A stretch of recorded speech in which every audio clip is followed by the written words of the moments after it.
Many philosophical topics can seem obscure and uninteresting, but some philosophers have delved into questions about sex and sexuality. Their perspectives can challenge our assumptions about a topic that many believe has been thoroughly understood for centuries. This shows that philosophy can offer fresh insights into even the most seemingly familiar aspects of human life. Philosophy spends a lot of time on extremely dry topics. Asking if chairs have consciousness might be titillating for those in the field, but dull and pointless for most everyone else. However, philosophy is indeed concerned with the entirety of human experience, and that includes sex. While not every major philosopher spent time on the subject, Aristotle, for example, generally ignored it. These 5 thinkers asked some big questions about it. Plato was a Greek philosopher who studied under Socrates and taught Aristotle. His works are among the most important in the history of Western philosophy. His statements on sex are mixed.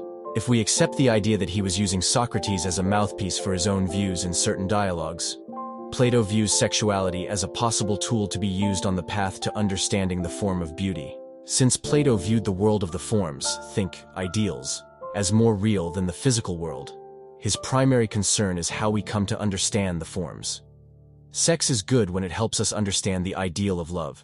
It is bad when it is instead focused on physicality. St. Thomas Aquinas was a medieval Catholic philosopher known for his takes on Aristotle. Unlike his Greek predecessor, St. Aquinas spent some time on the question of sex.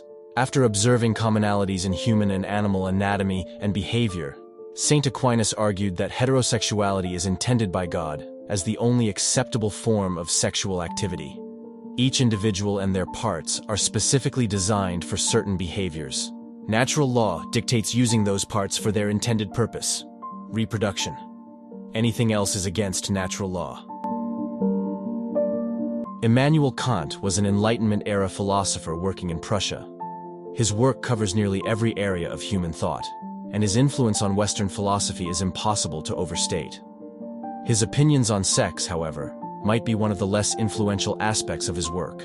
Kant, whose approach to this topic was likely more conceptual than normative, provided a secular version of the sex-negative view. Kant's ethical system is based around the categorical imperative, often phrased as, act only as could be consistently willed as a universal law, or act only as to treat others as ends in themselves and never as means. With the exception of a few more generous interpretations of Plato and the nauseating writings of the Marquis de Sade, it is only comparatively recently that philosophers were willing to express a more positive view of sexuality. The most notable of these trailblazers was Bertrand Russell, a British philosopher best known for his work in logic.